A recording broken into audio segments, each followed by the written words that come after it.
Hello दोस्तों, मैं श्रद्धा उपाध्याय। आप कैसे हैं? होप आप अच्छे होंगे, हंस रहे हैं, मुस्कुरा रहे हैं और पढ़ रहे हैं। आज हम करेंगे सेल डिवीजन का सेट सेकंड और इसमें हम जितने भी क्वेश्चन बचे थे उसके हम सारे क्वेश्चन अभी करेंगे, ठीक है। और फिर आप इसकी थ्योरी क्लास देखिएगा।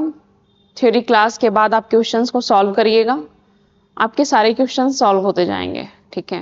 कि मैं सारे फिगर्स के थ्रू, डायग्राम्स के थ्रू सारे क्वेश्चंस को मैं देखूंगी, ठीक है, ड्यूरिंग योर थ्योरी लेक्चर।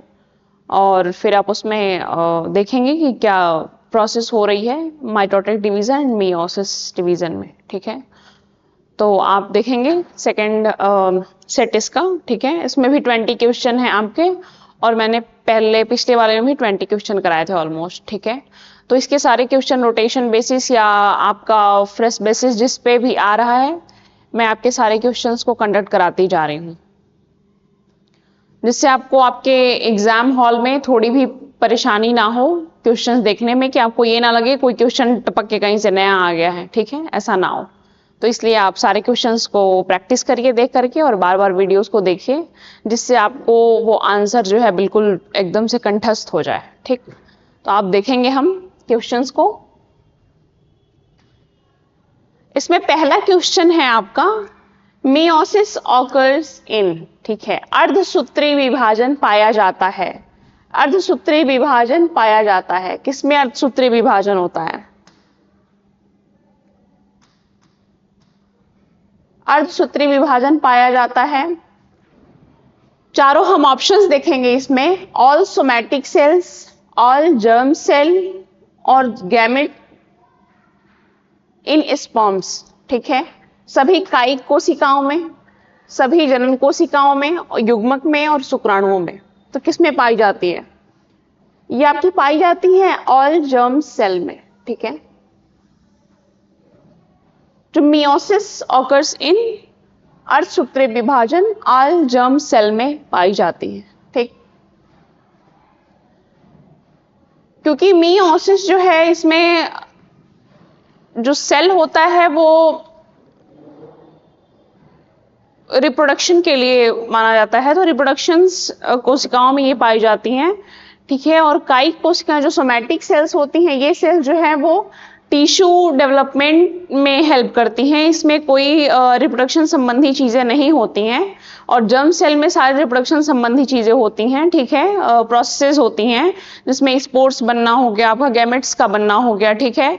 तो इसलिए ये जर्म सेल में पाई जाती हैं। जर्म सेल में क्या होता है, जो मदर सेल का n नंबर होता है, जो भी नंबर होता है n नंबर, तो इफ मदर सेल का नंबर 2n है, इफ ये मान लीजिए मदर सेल है, ठीक है, ये मदर सेल का नंबर 2n है, तो इसकी डॉटर सेल का जो होता है वो नंबर हो जाता है, आधा रह जाता है, n एंड n, ठीक है, ये आधा रह जाता है। तो इसमें ये तो और इसकी चारों जो जब मियोसिस डिवीजन में 4 डॉटर सेल्स बनती हैं, तो इनमें चारों के डीएनए और इनके प्रोसेस में सेम नहीं होते हैं डीएनए सीक्वेंस, ठीक है, अलग अलग डीएनए सीक्वेंस होते हैं, जिससे कि ये रिप्रोडक्शन में हेल्प करती हैं, ठीक है। और रिप्रोडक्शन के लिए चारों कोशिकाओं का बराबर होना या उनके डीएनए सीक्वेंसेस का बराबर होना अनिवार्य नहीं है, ठीक। इसमें जो है आपका सोमैटिक सेल में, कायिक कोशिकाओं में क्या होता है, टिश्यू डेवलपमेंट के लिए इसमें डिवीजन होता है कायिक कोशिकाओं में। तो इसमें जो मदर सेल होती हैं और उनका जो डॉटर सेल्स होती हैं, डॉटर सेल्स में के नंबर सेम होते हैं, और उनके डीएनए सीक्वेंस में कोई चेंजेस नहीं होती हैं, ठीक है, वो एकदम एज सच सेम होते हैं, ठीक है। तो हम इसमें ये जो मियोसिस ऑकर्स होता है वो ऑल जर्म सेल्स में पाई जाती हैं, ठीक है। अर्धसूत्री विभाजन जर्म सेल में सभी जनन कोशिकाओं में पाई जाती हैं। आपको इसका हिंदी वर्जन देख के ही पता लग रहा होगा। दूसरा क्वेश्चन क्या है इसमें, acetocarmine is used to differentiate between, acetocarmine का इस्तेमाल किसमें भेद करने के लिए किया जाता है, ठीक है। एसिटोकार्माइन का इस्तेमाल किसमें भेद के लिए किया जाता है? तो इसके चारों ऑप्शंस को हम देखेंगे, anaphase and telophase, mitosis and meiosis, prophase and metaphase, euchromatin and heterochromatin, ठीक है। तो हम देखेंगे इसमें ये किसमें पाई जाती है, anaphase, telophase, mitosis and meiosis, prophase and metaphase, euchromatin, heterochromatin. का सही आंसर हो जाएगा यूक्रोमेटिन। और हेट्रोक्रोमेटिन में के भेद के लिए, को डिफरेंशिएट करने के लिए एसिटाकार्माइन का उपयोग किया जाता है। एसिटाकार्माइन होता क्या है?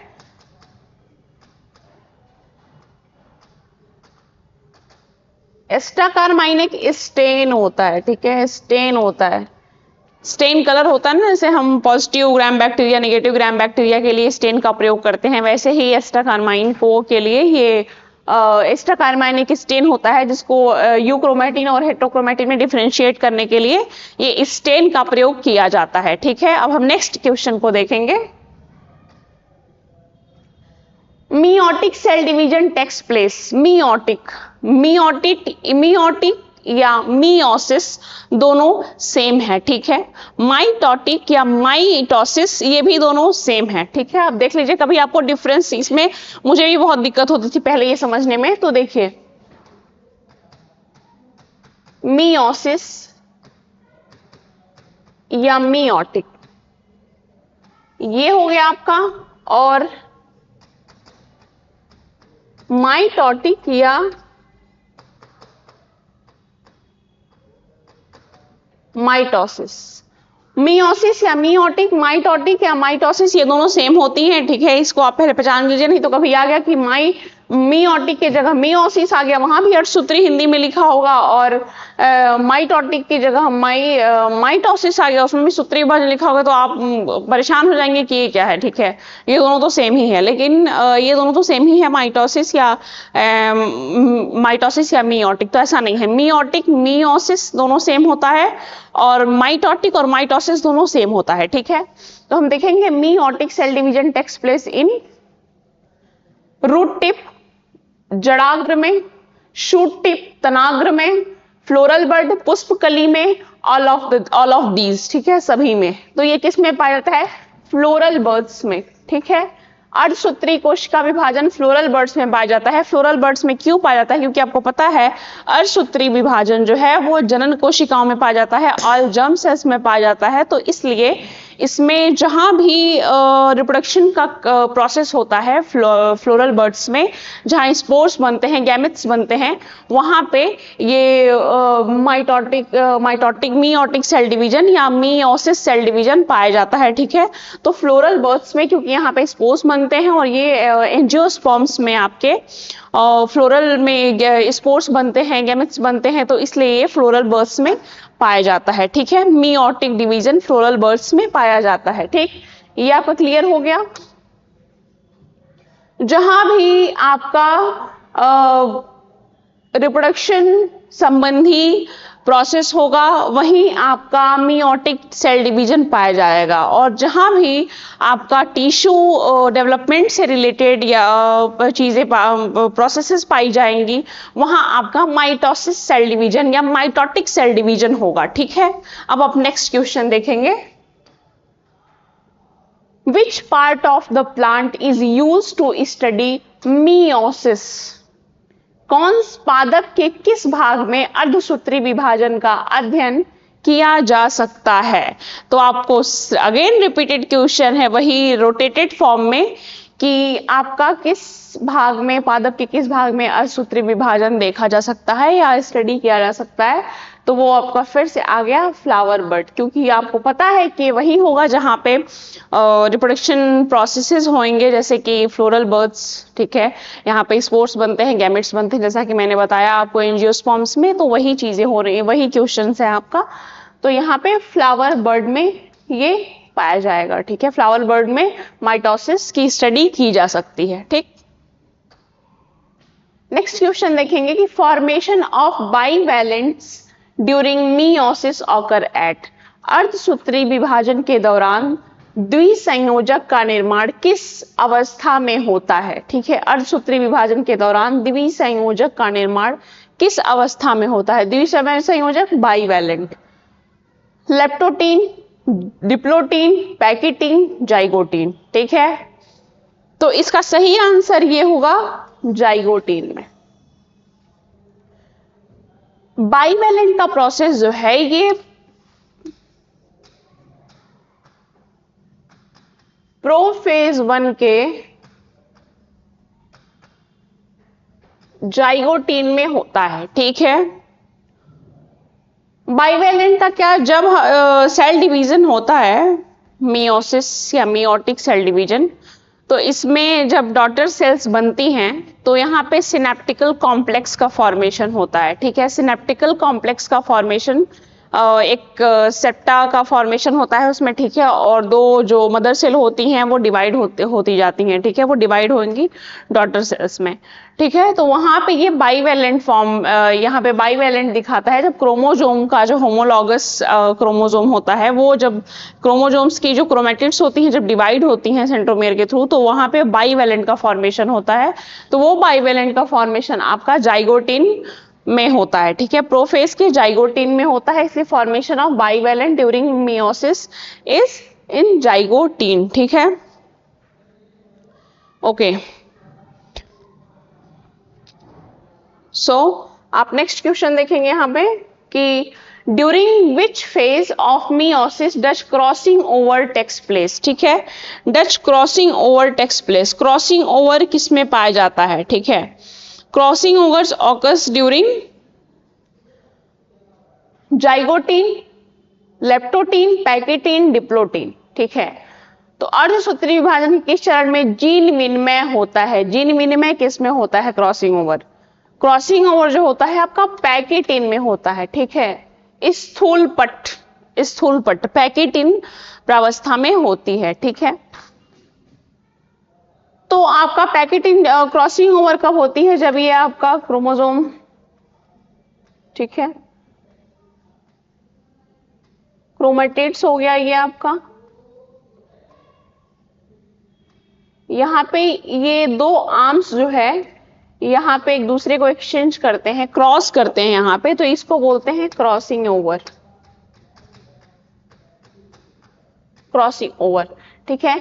तो इस अवस्था को क्रॉसिंग ओवर बोलते हैं। इस और ये जो है क्रॉसिंग ओवर पैकेटीन प्रावस्था में पाई जाती है, तो इसका सही आंसर हो गया पैकेटीन।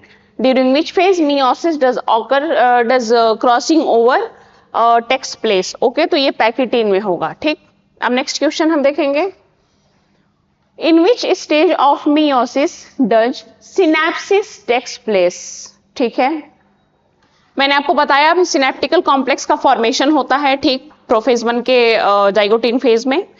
और यहाँ पे तो सिनेप्टिकल जो सिनेप्सिस जो होता है, सिनेप्सिस किसको बोलते हैं, जब मदर सेल से डॉटर सेल्स का फॉर्मेशन होता है, बाइवेलेंट का फॉर्मेशन होता है, तो उस प्रोसेस को सिनेप्सिस बोलते हैं, ठीक है। तो आपका सिनेप्सिस जो होता है वो भी किस में होता है, चारों ऑप्शन हम पहले देख लेंगे, लेप्टोटीन, पैकेटीन, जाइगोटीन, मेटाफेज, ठीक है। तो ये होता है आपका जाइगोटीन में, ठीक। जाइगोटीन इसका सही आंसर हो गया।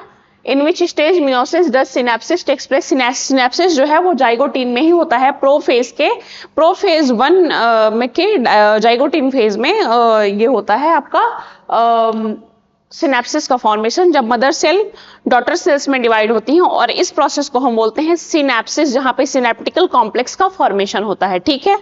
अब हम नेक्स्ट क्वेश्चन देखेंगे, सिनेप्टोनिमल कॉम्प्लेक्स, ठीक है, जो मैंने अभी आपको बताया। Synaptonemal complex is found in which stage of meiosis, ठीक है।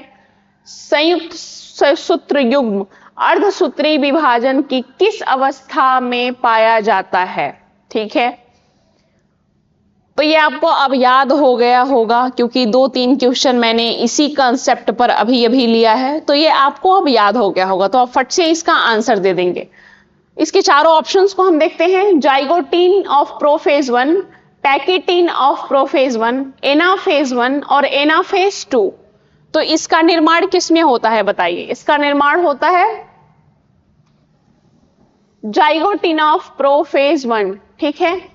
Synaptonemal complex is found in zygotene of prophase 1 में होता है। प्रोफेज 1 में ही जब बाइवेलेंट दिखता है सेल्स में, तो आपका सिनेप्टोनिमल कॉम्प्लेक्स का फॉर्मेशन होता है, जिसमें mother cell again daughter cell में डिवाइड होती है, ठीक है।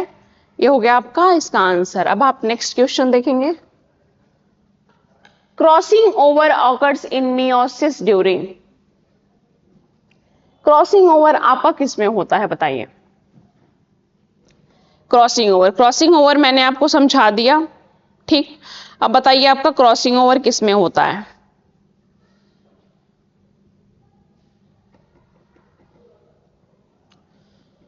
आप बता सकते हैं क्रॉसिंग ओवर किस में होता है। क्रॉसिंग ओवर मैंने आपको बताया जब क्रोमैटिड्स, क्रोमोसोम के क्रोमैटिड्स, दो आर्म सब एक दूसरे को क्रॉस करते हैं, ठीक है, इन पैकेटिन में, पैकेटिन प्रावस्था में, तो वहां पे क्या होता है, क्रॉसिंग ओवर उसको बोलते हैं। क्रॉसिंग ओवर आपका किस अवस्था में होती है, ठीक है। तो आप चारों ऑप्शंस देखेंगे, प्रोफेज 1, प्रोफेज 2, इंटरफेज, इंटरकाइनेसिस, ठीक है। तो आपका ये क्रॉसिंग ओवर जो होता है ये आपका होता है प्रोफेज 1 में, ठीक है। इसका सही आंसर हो गया प्रोफेज 1 अवस्था, जिसमें आपका क्या बोलते हैं उसको, सिनेप्टिकल कॉम्प्लेक्स का फॉर्मेशन होता है, और आपका जो है वहां पे बाइवेलेंट फॉर्मेशन होता है, वहीं पे यहाँ पे दिखता है आपका क्रॉसिंग ओवर, ठीक है। तो ये प्रोफेज 1 में आपको दिखाई देता है क्रॉसिंग ओवर, ठीक। क्रॉसिंग ओवर आपने समझ ही लिया। आप नेक्स्ट देखेंगे क्वेश्चन यहाँ पे, ये क्रॉसिंग ओवर ऑकर्स ड्यूरिंग, ठीक है, crossing over occurs during, crossing over किस में आपको दिखती है, क्रॉसिंग ओवर ऑकर्स ड्यूरिंग आपको यहाँ पे जब समजात गुणसूत्रों, जब वही क्रॉसिंग ओवर आपको मैंने बार बार बताया, वही जो है आपका रिपीट मोड में क्वेश्चन आ रहा है कि एक क्वेश्चन को कितने तरीके से पूछ सकते हैं आपके एग्जामिनर, तो वो आपको सॉल्व किया जा रहा है, आपको इस युद्ध के लिए तैयार किया जा रहा है बार बार। तो फिर वही क्वेश्चन आ गया, तो इसका ऑप्शन हम देखेंगे कि leptotene, pachytene, diplotene, none of the above, ठीक है। तो ये आपका होता है पैकेटीन में, ठीक है। मैंने बताया आपको पैकेटिन में क्या होता है, क्रॉसिंग ओवर का फॉर्मेशन होता है, ठीक है, क्रॉसिंग ओवर का फॉर्मेशन होता है। सिनेप्टोनिमल कॉम्प्लेक्स और बाइवेलेंट आपका दिखता है प्रोफेज 1 के जाइगोटीन में, और जो क्रॉसिंग ओवर होता है वो पैकेटिन प्रावस्था में दिखती है आपको, ठीक है। नेक्स्ट क्वेश्चन हम देखेंगे, meiosis and mitosis are unlike each other because in meiosis अर्धसूत्री और सूत्री विभाजन एक दूसरे से भिन्न है, क्योंकि अर्धसूत्री विभाजन में क्या होता है बताइए। Homologous chromosomes pair and exchange part, समजात गुणसूत्र जोड़े बनाते हैं और उनके भागों का आदान प्रदान होता है, बिल्कुल सही है, ठीक है। जब क्रॉसिंग ओवर होता है तो यही होता है कि उसमें होमोलॉगस क्रोमोसोम्स के क्रोमैटिड्स जो आर्म्स होते हैं वो एक दूसरे के डीएनए जो सीक्वेंस होती है उसका आदान प्रदान होता है, ठीक है। और इसीलिए डॉटर सेल्स की सारे जीन सीक्वेंस इक्विवेलेंट नहीं होता, मतलब कि बराबर नहीं होता, उनके जीन सीक्वेंस में डिफरेंस होता है, अंतर होता है, ठीक है। तो आप देखेंगे इसको, ये आपका पहला सही हो गया, ठीक है। Chromosome number is half, mother cell अगर 2n है, डॉटर सेल n हो जाएगी, ठीक है, मियोसिस में, तो ये भी आपका सही है। The 4 nuclei formed are not identical, yes, यही मैं आपको अभी तक समझा रही थी, जो यहाँ आपके ऑप्शन में आ गया, तो ये भी सही है। जो 4 न्यूक्लियाई, जो मियोसिस डिवीजन में 4 न्यूक्लियाई बनती है, 4 न्यूक्लियाई बनती है मदर सेल से। जहां आप देखेंगे यहाँ पे मान लीजिए मदर सेल है 1 2 3 4, मान लीजिए ये अगर 4n है तो यहाँ n n n n, ठीक है। तो यहाँ पे ये 4 न्यूक्लियाई बनेगी और चारों डिफरेंट होगी, चारों समान नहीं होगी, चारों जो डॉटर न्यूक्लियाई वो समान नहीं होगी, ठीक है। तो यहाँ पे जितने भी न्यूक्लियाई का फॉर्मेशन होता है वो नॉट आइडेंटिकल, वो सेम समान नहीं होता, वो डिफरेंट होता है, ठीक है। तो इसका सही आंसर क्या हो जाएगा, उपयुक्त में सभी, ऑल आर करेक्ट, ठीक है। यहाँ पे ऑल आर करेक्ट, इसका सही आंसर है ऑल आर करेक्ट। अब नेक्स्ट क्वेश्चन हम देखेंगे कि in which stage of mitotic cell division chromosomes lose their identity, सूत्री विभाजन की किस प्रावस्था में गुणसूत्र अपनी पहचान खो देते हैं, ठीक है। गुणसूत्र अपनी पहचान कब खोते हैं बताइए। मेटाफेज में पहचाना जाता है उनको, प्रोफेज, मेटाफेज, ठीक है, एनाफेज, टीलोफेज, ये आपका सारे अवस्थाएं होती हैं, तो उसमें किस में जो है अपना आइडेंटिटी ही खो देता है क्रोमोसोम। तो हम चारों ऑप्शन देखेंगे इसमें, प्रोफेज, मेटाफेज, एनाफेज, टीलोफेज। ठीक है, तो इसमें टीलोफेज में जो है क्रोमोसोम अपनी आइडेंटिटी खो देता है, क्योंकि टीलोफेज में क्या होता है, ये मान लीजिए टीलोफेज की अवस्था है, ये आपका स्पिंडल फाइबर हो गया। ठीक है, तो यहां पे जो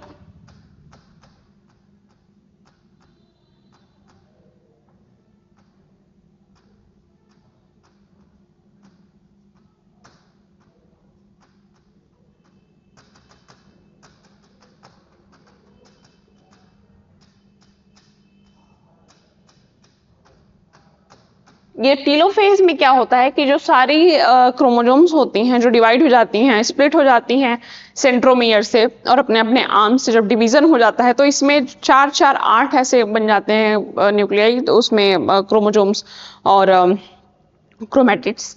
तो उसमें क्या होता है कि वो सब दोनों पोल पे, टीलोफेज में क्या होता है कि टीलोफेज में दोनों पोल पे चले जाते हैं। ठीक है, स्पिंडल फाइबर्स कांटेक्ट करके ऐसे दोनों उसको खींच लेता है और दोनों पोल पे चले जाते हैं बिल्कुल भी। यहाँ क्रोमोसोम अपनी आइडेंटिटी खो देता है। ठीक है, यही इस क्वेश्चन में पूछा गया है, तो इसका आंसर हो गया टीलोफेज। ठीक,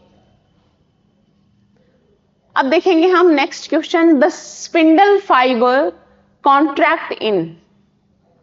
स्पिंडल फाइबर किस में सिकुड़ता है, तो मेटाफेज 1, मेटाफेज 2, एनाफेज 2 और नन ऑफ द एबव। तो किस में सिकुड़ता है, तो इसका सही आंसर है आपका एनाफेज सेकंड। एनाफेज सेकंड में स्पिंडल फाइबर जो है कॉन्ट्रैक्ट कर जाता है, सिकुड़ जाता है। ठीक, इसका ही सही आंसर यही है।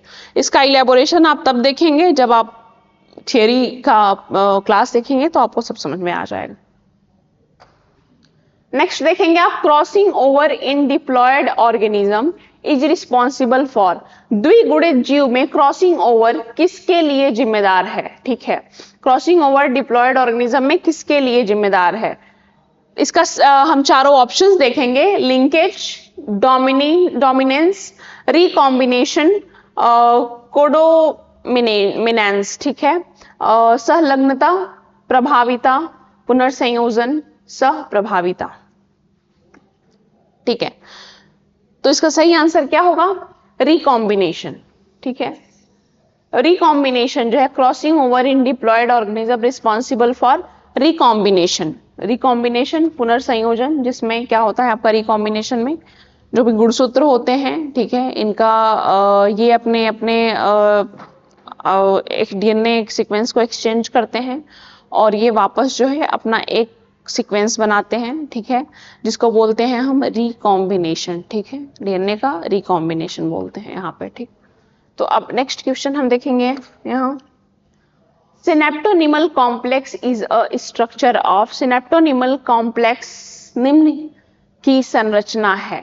तो चारों हम देखेंगे ऑप्शंस इसमें, साइटोकाइनेसिस, कियास्मेटा फॉर्मेशन, क्रोमोसोमल डिसजंक्शन, गुणसूत्रीय वियोजन और क्रोमोसोमल पेयरिंग, गुणसूत्रीय युग्म। ठीक है, इसका सही आंसर हो जाएगा क्रोमोसोमल पेयरिंग। ठीक है, सिनेप्टोनिमल कॉम्प्लेक्स का फॉर्मेशन स्ट्रक्चर होता है जहां पे क्रोमोसोमल पेयरिंग होती है। ठीक है, क्रोमोसोमल की पेयरिंग होती है, वहीं इसका सिनेप्टोनिमल कॉम्प्लेक्स स्ट्रक्चर ऑफ होता है। नेक्स्ट देखेंगे, ड्यूरिंग मियोसिस। मियोसिस के दौरान क्या होता है। ठीक है, अर्धसूत्रीय विभाजन के दौरान क्या होता है। अब हम सारे ऑप्शंस को देखेंगे तो बताते हैं क्या होता है। Chromosome number remain same, chromosome की संख्या उतनी ही रहती है। तो क्रोमोसोम की संख्या उतनी ही रहती है मियोसिस में, कभी नहीं रहती। ठीक है, मैं आपको तब से यही पढ़ाती आ रही हूँ, बिल्कुल भी नहीं रहती। तो इसको कट कर दीजिए, क्रोमोसोम नंबर बिकम्स 1/8। ये आपने कहीं पढ़ा अभी तक, 1/8 रह जाती है, बिल्कुल भी नहीं पढ़ा, तो इसको भी काट दीजिए। Chromosome number become half. आप यही देख रहे हैं कि मदर सेल्स का जितना नंबर है, ठीक है, उतना उसका आधा हो जाता है डॉटर सेल में। तो इसका सही आंसर ये हुआ, chromosomes number become half. Chromosome number become double, बिल्कुल भी नहीं, आपने पढ़ा ही नहीं, हम तब से यही पढ़ रहे हैं, हाफ हो जाती है, सेम रहती है।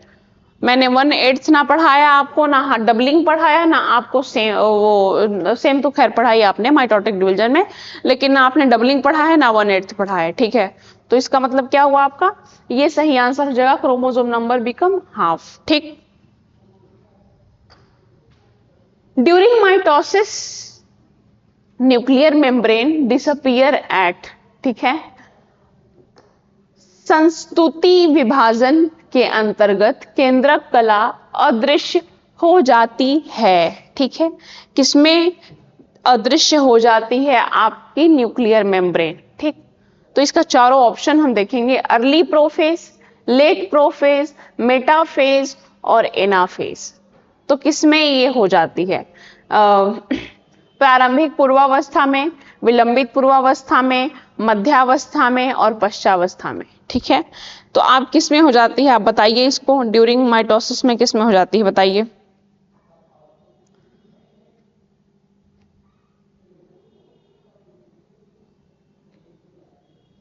जब भी माइटोसिस डिवीजन होती है तो उसमें सेल मेम्ब्रेन और साइटोकाइनेसिस, आप जब दोबारा से फॉर्मेशन होता है डॉटर सेल्स का, तो उसमें साइटोकाइनेसिस और कैरियोकाइनेसिस दोनों चीजें होती हैं, ठीक है। जिसमें न्यूक्लियस का डिवीजन होता है और साइटोप्लाज्म का भी डिवीजन होता है, ठीक है। दोनों का डिवीजन होता है उसमें, दोनों का डिवीजन होता है उसमें। तो फिर डिवीजन होगा तभी तो भाई मदर सेल जो है डॉटर सेल्स में डिवाइड होंगी, ठीक है।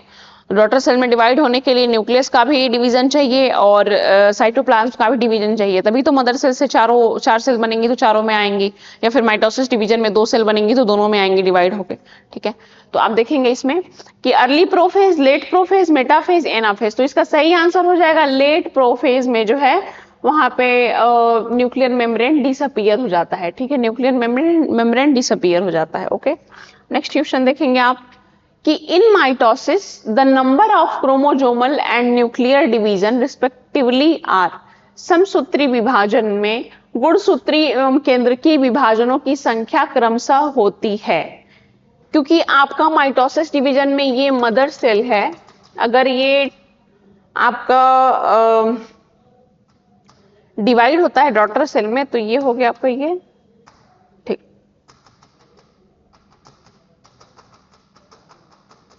तो यहाँ पे जो क्रोमोसोमल और न्यूक्लियर डिवीजन होता है ये इसमें मान लीजिए एक डिवीजन हो गया तो एक जो डिवीजन होके एक न्यूक्लियस 2 न्यूक्लियस में डिवाइड हुआ तो एक न्यूक्लियस इसमें आ गया, एक न्यूक्लियस इसमें आ गया। साइटोप्लाज्म का आधा साइटोप्लाज्म इसमें आ गया, आधा साइटोप्लाज्म इसमें आ गया। तो इसके ऑप्शंस हम देखेंगे 1 and 1, 1 and 2, 2 and 2, 2 and 1, ठीक है। तो ऐसा कुछ देखने को नहीं मिल रहा है, आपको एक ही चीज देखने को मिल रहा है इसमें 1 and 1, ठीक है। 1 and 2 तो देखिए ऐसा तो है नहीं किसी में 1 हो रहा है किसी में 2 हो रहा है, ऐसा तो हो नहीं रहा, ठीक है। हाफ हाफ ही डिवाइड हो रहा है, 1 and 1 ही डिवाइड हो रहा है। तो इसका सही आंसर हो जाएगा 1 and 1, एक और एक, ठीक। अब इसका नेक्स्ट क्वेश्चन देखेंगे हम, which stage comes last during mitosis. माइटोसूत्री विभाजन माइटोसिस के दौरान कौन सी अवस्था आखिरी होती है, बताइए कौन सी अवस्था आखिरी होती है, ठीक है। तो इसमें मेटाफेज, एनाफेज, टीलोफेज, इसमें आपका कौन कौन सा फेज होता है, ये सारे में प्रोफेज, मेटाफेज, एनाफेज, टीलोफेज। तो आपके चारों फेज में कौन सी लास्ट होती है, सबको पता है, कब से पढ़ते आ रहे हैं कि टीलोफेज लास्ट होती है, ठीक है। टीलोफेज इसका सही आंसर है। टीलोफेज लास्ट होती है जब दोनों जब गुणसूत्र क्रोमोसोम्स आपके दोनों पोल पर चले जाते हैं, बीच में सेप्टम का फॉर्मेशन होता है और फिर सेप्टम का फॉर्मेशन धीरे धीरे कॉन्सेंट्री बनते बनते 2 कोशिकाओं में डिवाइड हो जाती हैं, 2 सेल्स में, ठीक है। तो यहाँ पे टीलोफेज लास्ट फेज होता है। नेक्स्ट क्वेश्चन देखेंगे आप, last one, mitosis and meiosis always differ in regard to the presence of समसूत्रण व अर्धसूत्रण सदैव किसकी उपस्थिति के संदर्भ में भिन्न होते हैं, बताइए किसकी उपस्थिति के भिन्न होते हैं। यहाँ पे चारों ऑप्शन देखेंगे, क्रोमेटिड, होमोलॉगस, अर्धगुणसूत्रण है, समजात गुणसूत्र है, बाइवेलेंट युगली है या सेंट्रोमियर है, गुणसूत्र बिंदु है, बताइए किसकी उपस्थिति से भिन्न होते हैं ये। बाइवेलेंट युगली, बाइवेलेंट केवल आपका मियोसिस में होता है माइटोसिस में बाइवेलेंट नहीं देखा जाता।